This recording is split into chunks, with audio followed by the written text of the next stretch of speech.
Hi dear students, in this video I am going to discuss about the nervous system. So it is the subject of anatomy and physiology for GNM first year students. So already in previous video we have seen that is the nervous system key terms. So we have completed till ganglion and next thing is we have completed medulla oblongata.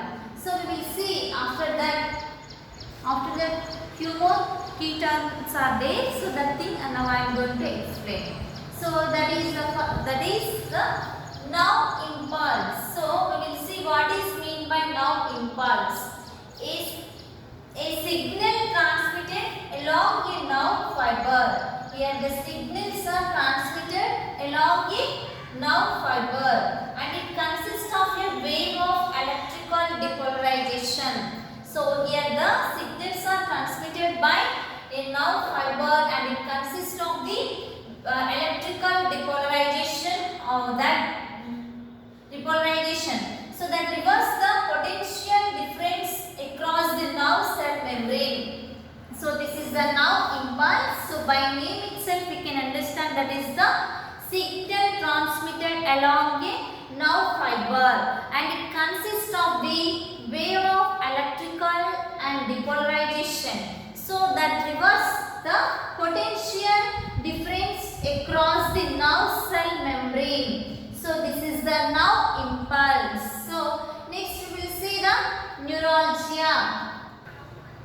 Neuralgia. So what it means, that is the attacks of pain along the entire or branch of peripheral sensory nerve. Here the neuralgia. So here by name itself we can understand that is the attacks of pain. So where along with the entire or branch of peripheral. So here the two peripheral, it is attack the pain along the entire or branch of peripheral sensory nerve. So this is the neuralgia. And next one is neuron. So what is mean by neuron? A nerve cell consisting of a cell. So here it is consisting of a cell, body and dendron and axon. So in previous key terms we have seen that it is axon and dendron. So these things we have seen what it mean by axon and what is the meaning of dendron. So that thing we have seen in previous key terms. So here in neuron, a nerve cell consisting, so it is consisting of a cell, body and the dendron and axon. So it is also part of the nervous system. And next one is perineurium. So what is mean by perineurium? Here it is the connective tissue wrapping around fascicles in a nerve. So previous we have seen that is epineurium, endoneurium. So whereas come in epineurium it is a superficial connective tissue and whereas come for endoneurium it is a delicate connective tissue. But in this perineurium there is a connective tissue wrapping around the fascicles in a nerve. So it is wrapping. So it is wrapping around the fascicles in a nerve. So this is the meaning of perineurium. And next one is pia mater. So in previous key terms we have seen that is this pia mater is present in the meninges. So it is the part of the brain and it is the layer of the meninges. So this pia mater, the innermost layer of the meninges. So this pia mater is the innermost layer of the meninges. This meninges is the part of the brain. So and it is enveloping the brain and spinal cord. So this pia mater already we have seen in previous. This pia mater, dura mater, alkanite mater, these are the meninges layers. This is covering the brain. So here also we are seeing the same thing. The pia mater is the innermost layer of the meninges and enveloping the brain and spinal cord. And next one is pons. So before we have seen this is pons is the part of the brain. So the part of the brain stem and forms a bridge. So it is the part of the brain stem and it is forming a bridge between the medulla oblongata and the midbrain and anterior to the cerebellum. So it is the part of the brain and it is forming a bridge for by what it is forming a bridge? By between the medulla oblongata and the midbrain and the anterior to the cerebellum. So this is the pons and this is the part of the brain and it is forming a bridge between the medulla oblongata and the midbrain, and next thing is the anterior to the cerebellum. And next one is reflex. So by name itself we can understand that is the reflex. It is giving the reflex, an anterior an action that is performed without conscious. So if the action that is performed without conscious, thought as an automatic response to a stimulus. So here we can see reflex. So by name itself we can understand that is there is a reflex is present. So how it is an action that is performed without conscious. So when the action is performed without conscious, so that thought as an automatic response to a stimulus. So this is the reflex. And next one is spinal cord. So the spinal cord, it is the spinal cord is a mass of nerve tissue and located in the vertebral canal. This spinal cord consists of mass of a nerve tissue and it located in the vertebral canal from which 31 pairs of spinal nerve oxygenating. So in this spinal cord there is 31 pairs of spinal nerves are oxygenate. So this is the spinal cord.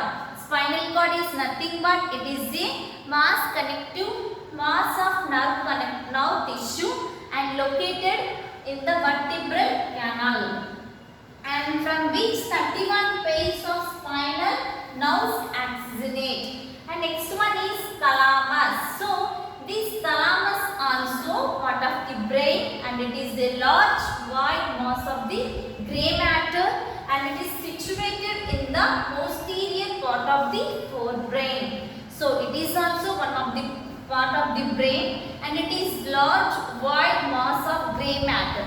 So it is a large white mass of grey matter and it is situated in the posterior part of the forebrain and that relays the sensory impulses to the cerebral cortex. So it is situated in the posterior part of the forebrain and that relays the sensory impulses. So it is what it is releasing? Sensory impulses to the cerebral cortex. So to the cerebral cortex it relays the sensory impulses.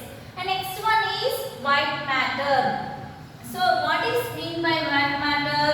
So it is the pallid tissue of the brain. So by name itself we can understand that is the white matter. So it is the color of pallid tissue of the brain. So it is the white matter. This is the pallid tissue of the brain and spinal cord and it is consisting mainly nerve fiber. So it is the pallid tissue of the brain and this spinal cord is consisting mainly nerve fiber with the myelin sheath. So we have seen in previous key term myelin sheath. So what is the use of this myelin sheath? If it is damaged, what will happen to the patient brain? So that thing we have seen in the previous key term. So now we are seeing this myelin sheath in the white matter. So by name itself we can understand that is the white matter, the pallid tissue of the brain. Here the pallid tissue of the brain and spinal cord. So it is consisting mainly nerve fibers with their myelin sheath. So these are are the key terms we can see in the nervous system. So it is the subject of the anatomy and physiology. So we have seen till now so many key terms in the nervous system. So first we have seen that is the difference between the anatomy and physiology. So it is nothing but anatomy deals with the structure of the human body and animals and other living organisms. And next thing is, and especially as revealed by dissection and separation of the body parts. And whereas come for physiology, it deals with the function of living organisms and their parts. So this is the difference between the anatomy and physiology. So in this anatomy and physiology subject, we have seen the nervous system. So what is mean by nervous system? So it is also one part of the system in the human body. And in this nervous system, how it is dealing in the human body. So what is mean by nervous system? So we have seen that is the, by name itself we can understand that is the nervous system means that network of nerve cells and the fiber which transmits the impulses between the part of the body. So that thing we came to know by seeing this nervous system.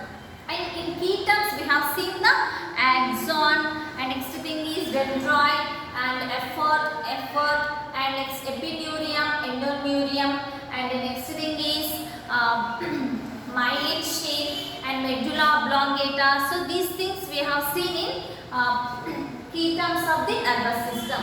About the nerve impulse, neuralgia, neuron, and next thing is perineurium, pyometer, pons. Next one is reflex and spinal cord and thalamus, white matter. So these are the key terms. Now we have seen that is the nervous system key terms. So we are discussing about the nervous system in anatomy physiology. In this subject I am discussing about nervous system. So this is the chapter of 11, and so for it is for GNM first year students. So we have seen that is the difference between the anatomy and physiology. What is mean by anatomy and physiology we have seen. And next thing is nervous system. So what is mean by nervous system and how it is dealing. And next thing is in the nervous system, first we are discussing about the key terms. So in key terms we have seen that is axon, next thing is effector, dendrite, brain, next thing epineurium, endoneurium, and next one is ganglion. So now I am going to explain about the lumbar plexus. So we will see what is mean by lumbar plexus. A network formed by the anterior. Here the network is formed by the anterior branches of the spinal nerve. So from the L1 through L4. So here it is nothing but it is a network of the nerve fibers and that supplies the skin and musculature of the lower limb. So here by name itself we can understand that is the network of nerves. Then it is a formation of the network, and from nerve fibers that supplies the skin and musculature of the lower limb. So this is the lumbar plexus. So it is nothing but a network formed by the anterior branches of spinal nerve. So here network is forming by anterior ventral branches of spinal nerve, and the spinal nerves are from the L1 through L4 from here. So and next thing is it is a network of nerve fibers that supplies the skin and musculature of the lower limb. So this is the lumbar plexus. Next one is medulla oblongata. So what is mean by medulla oblongata? So medulla oblongata, so it is the most inferior part of the brain stem. So it is also one part of the brain, and it is the most inferior. So inferior part of the brain stem. So this is also part of the brain, and that too it is the inferior part of the brain stem.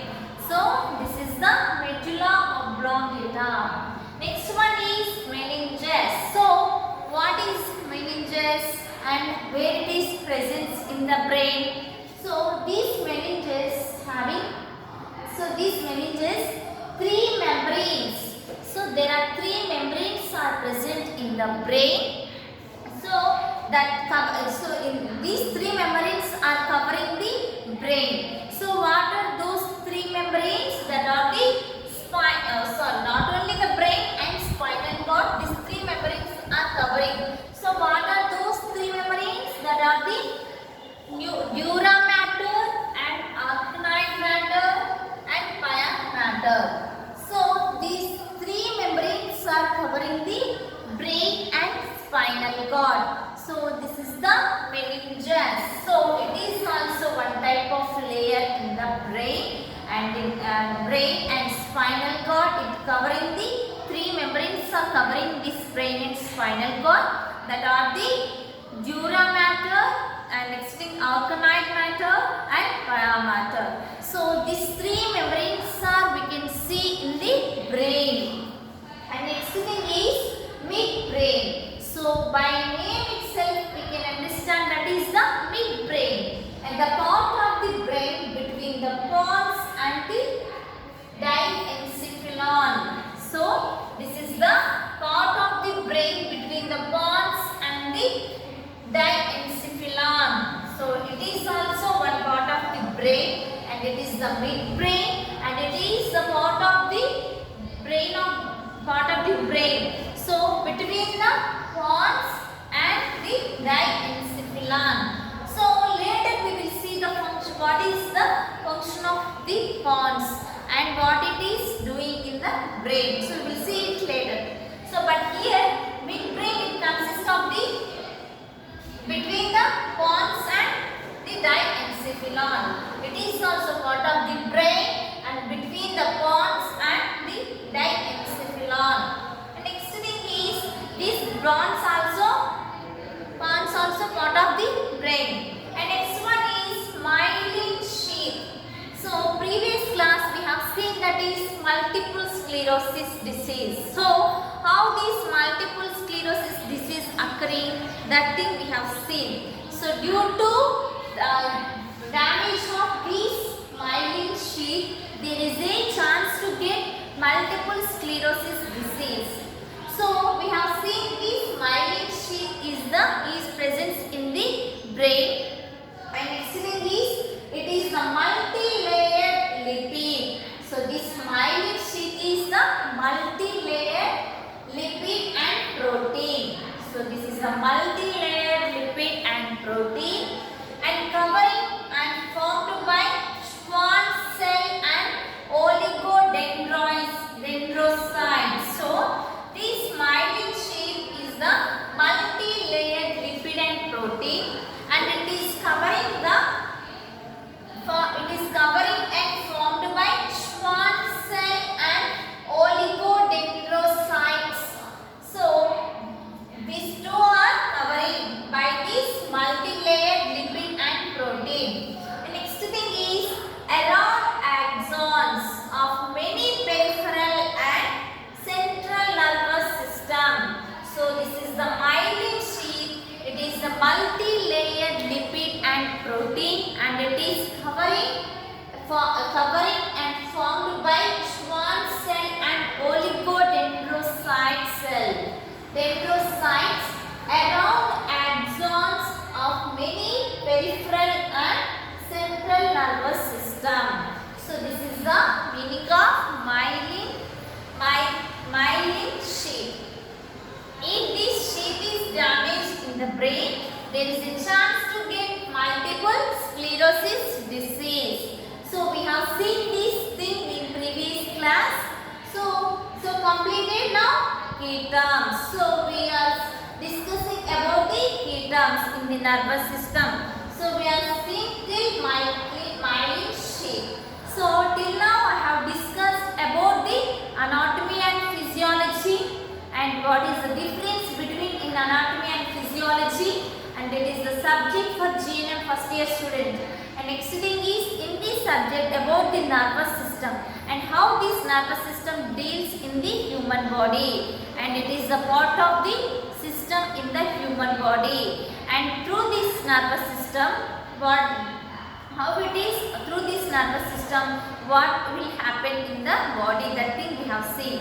So in key terms only we came to know that shortly. So deeply we will see in later by showing the diagram. So each part what it is functioning. So that thing we will see later. So first thing we have seen, that is key terms. So completed key terms: axon, effector. Next thing is dendroid, epineurium, endoneurium, ganglion, effector. And next thing is lumbar plexus. And next one is medulla oblongata. Next thing is meninges, rib brain, myelin sheath. This thing we have seen. So till there are few more key terms are there. So that thing we will see in